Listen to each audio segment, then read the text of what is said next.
11조와 대표 원리, 여러분 설교 제목이 좀 마음에 드십니까? 은혜가 되시나요? 아니면 벌써부터 부담이 되시나요? 오늘 혹시 처음 내가 교회에 나가서 예배를 드려야 되겠다, 예수님 믿어봐야 되겠다, 신앙생활 한번 해봐야지 하고 왔는데 처음 듣는 설교가 혹 헌금 설교 아닌가요? 참 그러면 죄송할 일이지요. 여러분, 사람들이 헌금에 대한 많은 생각들을 가지고 있겠더라고요. 이런 생각이 들었어요. 헌금 종류는 왜 그렇게도 많은가? 제가 생각할 때도 헌금 종류가 참 많더라고요. 또 어떤 사람들은 정말 목사는 성도들의 주머니에서 돈을 터는데 재주가 있어. 어디에서 그런 탁월한 재주를 배웠는지 모르지만 하여튼 성도들의 주머니를 터는 그런 재주가 있다라는 그런 얘기 들어봤거든요. 또 어떤 분은 부흥사들의 경우 헌금을 많이 내게 하고 건축할 경우에, 특히 건축할 경우에 건축 헌금을 많이 내게 하는 그런 부흥사, 또 목사들 차를 바꾸어 주고 집을 바꾸어 주고, 또 목회자들 그 담임 목사, 그 교회 담임 목사의 무언가를 잘 해주게 하는 그런 일들을 잘 이끌어내는 부흥사는 소문이 나서 여기저기 교회에 불려다닌다는 그런 얘기 들어봤고요. 여러분도 아마 들어보셨을 거예요. 어떤 분들은 또 이렇게 얘기를 해요. 직책에 따라서 헌금 액수가 달라져야 되는 것 아니냐? 당신 장로잖아, 안수집사며 권사잖아. 그러면 그 직분을 따라서 이렇게 저렇게 헌금 액수가 좀 달라져야지, 평신도와 같은 그런 헌금하면 안 되잖아. 그런 얘기를 하는 분들도 계시거든요. 또 이런 얘기도 있지요. 어떤 목사가 인기가 좋은 목사인가요? 헌금 설교 안 하는 목사요. 헌금 설교를 안 하는 목사가 인기가 좋은 목사고, 어떤 교회를 건강한 교회라고 얘기를 하느냐면 헌금 시간에 주머니를 이렇게 저렇게 돌리지 않고 우리 교회처럼 저 뒤에다가 헌금함을 놓고 그냥 오면서 자율적으로 헌금을 하게 하는 교회가 건강한 교회라고 그렇게 얘기를 하거든요. 저는 그런 의미에서 그래도 좀 좋은 목사 편에 속하지 않나요? 거의 헌금 설교를 안 하거든요. 근데 오늘 왜 하느냐? 이건 가르쳐야 되는 목록이에요. 우리가 신앙생활을 어떻게 하면 잘할 수 있는가? 강론에 들어가서 정말 신앙의 초보인 것 같지만 우리가 신앙생활을 잘 하기 위한 그런 내용들을 계속해서 말씀을 하고 있는 가운데, 신앙생활 잘하기 위해서 헌금, 이 교육이 우리에게 제대로 되어져야 되거든요. 그래서 지금 헌금 설교를 하고 있는 겁니다. 그 순서를 따라서. 그런데 여러분, 실상이 있어요. 실상. 그렇게 많이 비난을 하고 많은 손가락질을 그런 부분들에 대해서 하는 사람들에게 이런 실상들이 있거든요. 제가 말씀드려 볼까요? 여러분, 헌금 바구니를 돌렸을 때 헌금이 더 많이 나올까요? 아니면 들어올 때 자발적으로 헌금하게 하는 게 헌금이 더 많이 나올까요? 헌금 바구니 돌리면은요, 헌금 많이 나와요. 그래서 그걸 포기를 못 하는 거예요. 헌금 바구니 돌리면 옆 사람 눈치도 있고 내 체면도 있고, 그래서 헌금이 더 많이 나온다고요. 이게 실상이에요. 그렇게 얘기를 하면서 이 실상은 도대체 어떻게 받아들이면 좋을까요? 건축 헌금을 하거나 어떤 특별한 목적이 있어서 헌금을 요청을 했었을 때 제가 그런 교회 봤어요. 건축을 하기 위해서, 또 건축을 한 후에 건축 헌금을 요청하고 건축 헌금을 하는데, 큰 교회예요. 로비에다가 게시판을 크게 만들어 가지고 이쪽으로 전부 다 사람 성도들의 이름을 쓰고 그 옆에 헌금 액수까지 써요. 자, 이렇게 헌금을 하게 하면 건축 헌금이 더 많이 나올까요? 아니면 저희 교회처럼 건축 헌금 아예 얘기하지도 않고, 아니 건축 헌금을 성도님들이 하겠대요. 그래서 건축 헌금 봉투는 그냥 만들어 드렸지요. 그리고 또 어떤 분들이, 아니 이렇게 큰 교회를 건축을 하는데 우리가 무슨 역할을 해야 되지 않겠습니까? 비품이라도 사게 해달라고 강대상도 사고 피아노도 하게 하고 여러분이 앉아있는 의자도 사게 하고 해서 비품 목록을 전부 다 정해놓고 그걸 나누어 드리면서 제가 그렇게 말씀드렸어요. 누가 얼마를 하는지, 누가 무엇을 하는지 일절 공개하지 않을 겁니다. 자, 여러분, 그렇게 게시판에다가 공개를 했을 때 건축헌금이 많이 나올까요? 아니면 공개하지 않을 때 건축헌금이 많이 나올까요? 이런 실상이 있어요. 비난하는 사람들이, 이 비판하는 이런 사람들이 그런 사람들에게 안 내려고 그러지, 살짝 혼자 안 내려고 그러지, 이렇게 얘기를 하면 뭐라고 대답할까요? 근데 이건 현실이고 이건 실상이거든요. 하여튼 어떻든 이 헌금에 대한 올바른 인식, 성경이 우리에게 뭘 얘기를 하는지를 알아야 되잖아요.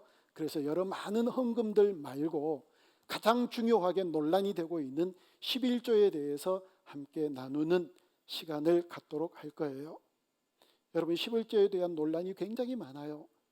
구약에서 얘기한 거지 지금은 그건 구약의 율례지, 신약 시대에는 그렇게 하면 안 돼, 이 11조는 폐기되어야 돼 라고 얘기를 하는 사람도 있고요. 아니다, 이 11조는 신약에도 계속해야 된다 라고 얘기를 하는 분들이 계세요. 지금도 그걸 가지고 논쟁하는 분들이 많이 있거든요. 저도 찾아봤어요. 어떤 분들은 이 11조는 구약의 율례다, 예수님께서 십자가에 죽으시고 부활하신 이후부터 신약 시대다. 근데 예수님까지는 이 11조를 얘기했지만 예수님이 승천하고 나신 이후에 제자들이, 사도들이 이 11조에 대한 강조를 한 바가 없다. 그러니까 이 11조는 구약의 율례이기 때문에 폐기되어야 된다라고 얘기를 하는 분들이 계세요. 여러 많은 주장들이 있거든요. 그런데 이 11조에 대해서 가장 중요하게 우리가 붙잡아야 될 것은 과연 예수님이 11조에 대해서 뭐라고 말씀하셨는가? 그거면 되잖아요. 그게 정답이잖아요. 그래서 예수님이 뭐라고 하셨는가를 살펴봅니다. 마태복음 23장 23절 말씀입니다. 시작. 화 있을진저 외식하는 서기관들과 바리새인들이여, 너희가 박하와 회향과 근체의 11조는 드리되 율법에 더 중한 바 정의와 긍휼과 믿음은 버렸도다. 그러나 이것도 행하고 저것도 버리지 말아야 할지니라. 아멘. 예수님께서 이 말씀은 무엇이냐면, 너희들이 11조라고는 형식은 하더라, 11조라고 하는 형식은 하는데 이 11조의 정신이 있는데 이 정신대로 삶을 살아가지 않더라, 이런 얘기예요. 11조의 형식도 하고 그 정신도 버리지 말고 잘 살라라고 하신 게 바로 예수님의 말씀이에요. 그러면 해야지요. 이게 무슨 강조고 율법처럼 이거 지키지 않으면 안 된다, 이런 얘기가 아니라 예수님께서 이것도 행하고 저것도 버리지 말라고 그러셨으면 11조 해야 되는 게 그게 당연한 거거든요. 다만 이런 얘기가 정말 우리를 슬프게 하고 한국교회를 욕먹게 하는 얘기예요. 11조 안 하면 저주받아요, 11조 안 하면 암 걸려요, 이따위 소리 때문에 11조에 대한 부정적인 생각들 많이 하는데, 사람이 연약해서, 사람이 모자라서, 사람이 좀 덜 돼서 그렇게 얘기할 수 있어요. 그런데 예수님께서 그렇게 말씀하시잖아요. 11조의 형식도 그대로 행하고 11조의 정신도 버리지 말고 그대로 그 정신에 입각한 삶을 살라라고 말씀하시면 그렇게 살아야 되는 게 우리가 아닌가요? 여러분, 그렇게 살아야 되거든요. 그리고 중요하게 이 11조가 갖는 정신과 원리가 있는데 이게 바로 대표 원리예요. 여러분, 11조는 10분의 1을 하나님 앞에 드려요. 그러면 10분의 9는 누구 거예요? 1은 하나님 거고 이 9는 내 것, 이게 아니에요. 11조의 원리는 어떤 원리냐면 이 열이 다 하나님 거예요. 그런데 하나님께 다 바쳐버리면 떡볶이는 뭘로 사주며, 차는 어떻게 움직여요? 세금은 어떻게 내고요? 10개를 다 하나님께 드려야 되는데 이 10개를 대표해서 하나를 하나님 앞에 드립니다. 이 대표 원리가 바로 11조예요. 여전히 9개도 하나님 거예요, 여러분. 내 것이 아니라 그 하나님 것을 하나님이 내게 맡겨두셨거든요. 그러면 우리가 청지기로서 하나님 기뻐하시는 대로 잘 사용해야 돼요. 근데 이 9개를 도박을 하거나 마약을 행하거나 이런 나쁜 데 사용하면 안 된다고요. 하나님 마음에 맞게, 하나님 뜻에 맞게 그걸로 우리가 잘 먹으면 하나님이 너희들만 잘 먹냐, 그렇게 말씀하실까요? 얼마나 좋아하시는데요. 얼마나 기뻐하시는데요. 11조는 대표 원리예요. 그러니까 이 하나를 드리면서 하나는 하나님 거예요, 9개는 내 거예요, 이런 정신이 아니라 10개를 다 드려야 되는데 하나님 이 하나를 10개를 대표해서 드려요 하는 이런 마음으로 드리는 게 11조인 줄 믿습니다. 이게 대표 원리예요. 이 대표 원리가 성경 전체를 흘러요. 여러분, 얼마나 중요한데요. 아담 한 사람이 죄를 지었기 때문에 아니 그 친구가 대표가 되어서 우리가 다 죄인이 됐잖아요. 예수님 한 분이 십자가에 달려 우리를 위해서 대표해서 죽으시고 우리를 대표해서 부활하셨기 때문에 우리의 옛사람이 죽고 우리가 새 생명으로 다시 태어나는 거잖아요.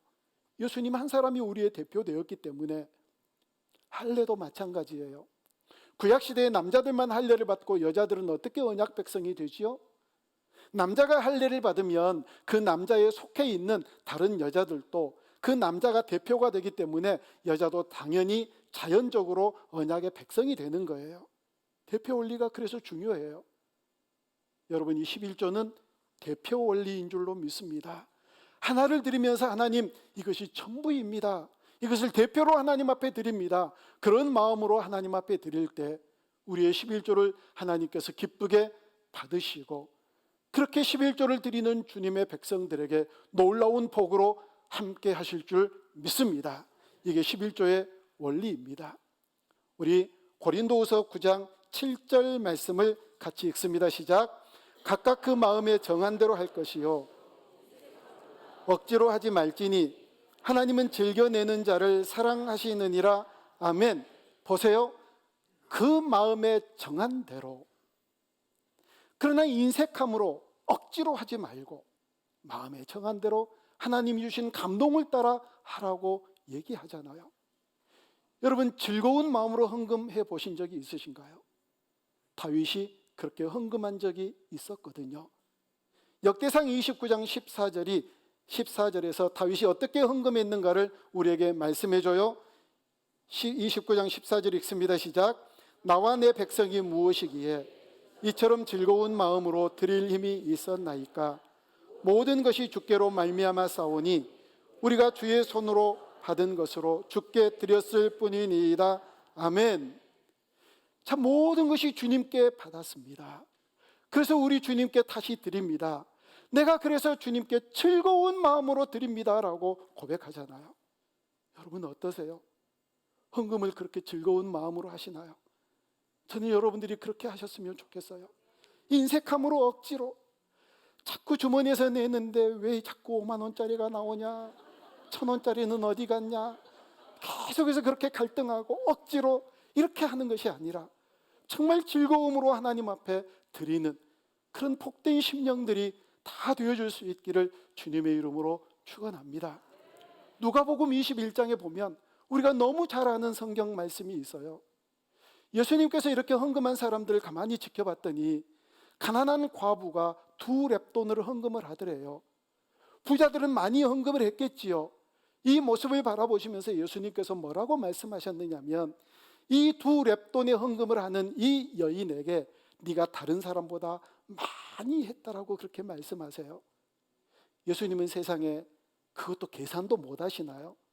이 많다라고 하는 게 뭘까요? 액수가 아니에요, 여러분. 그 여인이 드리는 마음이에요. 다른 많은 부자들보다 네가 전 마음을 들여서 내게 드렸구나, 하나님께 드렸구나. 그 마음이 많다고 그러는 거지 액수가 많다고 그러는 게 아니라고요. 오해하지 마세요. 여러분, 하나님 거지 아니세요. 우리가 드리면 하나님께서 무엇인가를 할 수 있고 우리가 헌금을 찔끔찔끔 드리면 아무것도 못 하시는 그런 하나님 아니세요. 하나님이 얼마든지 천사를 동원하셔서 하나님이 가지고 계신 것들을 통하여서 무엇이든지 할 수 있는 그런 분이 우리의 하나님이심을 믿습니다. 하나님 거지 아니에요.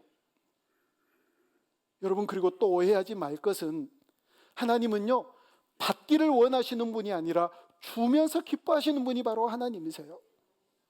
여러분, 부모님들 어떠세요? 받는 건 물론 기분 좋지요. 근데 줘봤자 애들이 뭘 줘요? 그러나 우리 아이들에게 쏟는 게 얼마인가요?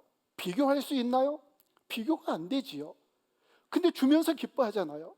이게 바로 부모의 마음인 것처럼 하나님은 우리를 주면서 기뻐하세요. 주면서 기뻐하세요. 그걸 성경이 얘기하거든요. 시편 50편 12절 말씀을 우리 같이 읽습니다. 시작. 내가 가령 줄여도 네게 이르지 아니할 것은 세계와 거기에 충만한 것이 내 것이미로다. 아멘. 하나님이 예를 들어서 말씀하세요. 내가 가령, 예를 들어서 내가 줄여도, 배가 고파도, 먹을 것이 없어도 나 너희들에게 손 벌리지 않을 거야. 세계가 다 내 것인데 내가 왜 너희들한테 손 벌려? 아니, 우리가 얼마나 치사하게 굴었으면 하나님이 이렇게 말씀하실까요? 그러면서 또 하나님의 마음을 우리에게 말씀해 주시는데, 사도행전 17장 25절이에요. 같이 읽습니다. 시작. 또 무엇이 부족한 것처럼 사람의 손으로 섬김을 받으시는 것이 아니니 이는 만민에게 생명과 호흡과 만물을 친히 주시는 이심이라. 아멘. 하나님, 뭐가 부족하세요? 그래서 우리에게 섬김을 받으시나요? 아니요. 부족한 건 하나도 없으세요. 하나도 없으신 분이세요. 하나님 절대 거지로 만들면 안 돼요. 하나님은 모든 것을 가지고 계신 분이 우리 하나님이심을 믿습니다. 오늘 본문은 그래서 뭘 얘기를 하는지, 여러분, 이 본문은요, 히브리서 7장을 우리가 읽었는데 창세기 14장을 가지고 와서 하시는 말씀이에요. 창세기 14장을 보면 어떤 얘기가 기록되어 있느냐면 4대5로 싸워요.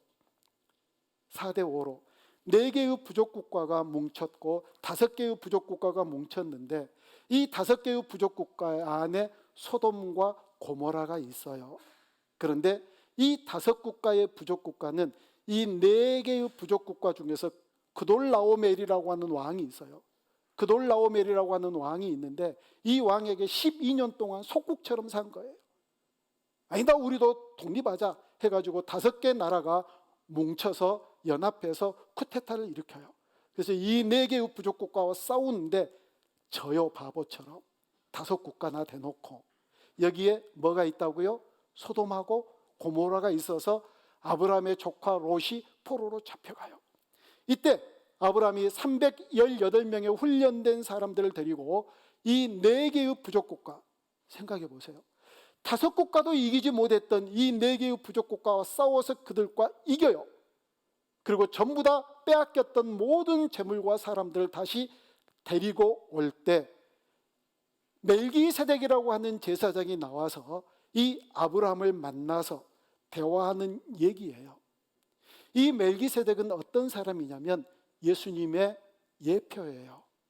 예수님의 모습으로 이 땅에 보내신 사람이 바로 멜기세덱이에요. 그런데 이 멜기세덱이 어떻게 일을 했느냐, 창세기 14장 18절 말씀을 우리 같이 한번 보겠습니다. 시작. 살레망 멜기세덱이 떡과 포도주를 가지고 나왔으니 그는 지극히 높으신 하나님의 제사장이었더라. 아멘. 멜기세덱이 아브라함을 마중하면서 떡과 포도주를 가지고 왔어요. 이 전체의 사건이 뭘 얘기를 하느냐면, 하나님이 멜기세덱을 통하여서 우리에게 주시는 메시지가 뭐냐면, 봐라, 아브라함이 자기 동족을 구원하기 위하여서 318명밖에 되지 않는 군사들을 이끌고 그것들을 탈취해 왔지 않느냐. 모든 대적들을 물리치고 그 대적들에게 사로잡혀 있는 자기의 동족을 구원해 오지 않았느냐. 내가 보낸 예수님이 바로 너희들을 그렇게 구원해 올 거야. 악한 마귀 사탄에게 사로잡혀 있는 그 대적에게 사로잡혀 있는 대적들을 물리치고 너희들을 건져올 거야. 내가 그렇게 예수님을 너에게 보낼 거야. 이 아브라함과 똑같이, 아브라함이 지금 이렇게 했던 것처럼 예수님도 똑같이 그렇게 하실 거야. 그 예수님을 내가 너에게 보낼 거야. 자, 떡과 포도주를 봐라. 이 떡이 바로 예수님의 살이고 이 포도주가 예수님이 너희들을 건지기 위하여, 너희들을 구원하기 위하여 흘리셨던 피야 라고 상징적으로 보여주신 예수님의 예표라고요. 아브라함이 하는 일을 보니까 하나님이 장차하셔야 될 일과 너무 똑같은 거예요. 그래, 내가 너희들을 구원해낼 거야. 그 대적에게 사로잡혀 있는 그 모든 대적의 사슬을 끊고 내가 너희들을 건져올 거야. 내가 예수 그리스도를 이 땅에 보내셔서 내가 아브라함이 이번에 했던 이 일처럼 똑같이 그 일을 행할 거라고 보여주시는 메시지가 바로 이 메시지라고요. 그래서 계속해서 18절을 읽었는데 19절과 20절에서 뭐라고 얘기하고 있는지 먼저 19절 말씀을 같이 읽어봅니다. 시작. 그가 아브라함에게 축복하여 이르되 천지의 주제이시요 지극히 높으신 하나님이여 아브라함에게 복을 주옵소서. 아멘. 멜기세덱이 하나님께 기도합니다. 하나님, 이 아브라함에게 복을 주십시오. 복을 주세요. 그러니까 하나님이 어떻게 하셨게요? 20절 말씀이에요.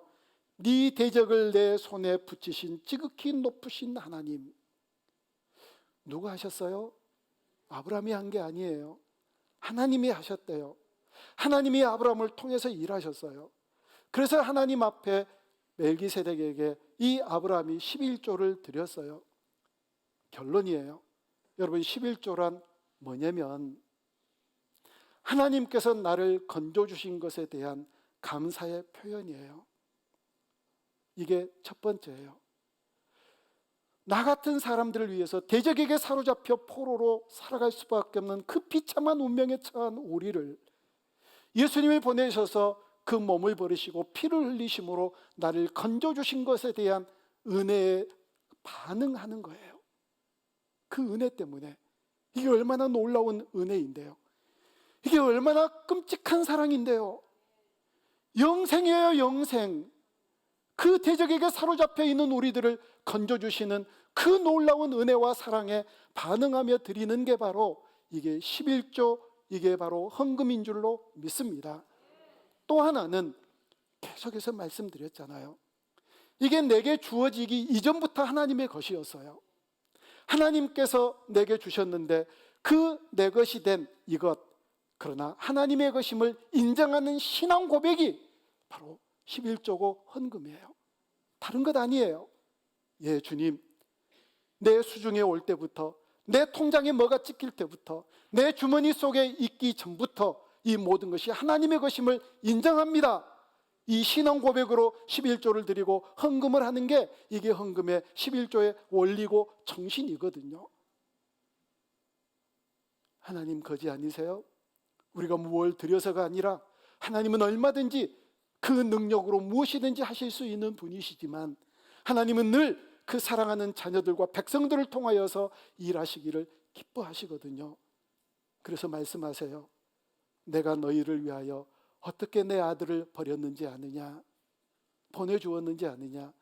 그 사랑에 감격하고 그 은혜에 감격해서 이 복음을 전해라. 그리고 이것이 너희 것이 되기 이전부터 내 것이었다. 여러분, 역대상 29장 마지막에는요, 다윗이 그렇게 고백을 해요. 예, 부와 귀가 다 주님께 속해 있었습니다. 얼마나 부를 누리며 얼마나 귀를 누리며 얼마나 강한 인생을 살았던 사람이 다윗이었나요? 근데 다윗이 마지막 인생 그 막바지에 들어서서 그렇게 고백하거든요. 부와 귀가 다 주님께 속해 있었습니다. 내가 힘있게 되고 강하게 된 이 모든 것들도 다 주님께서 하신 일입니다.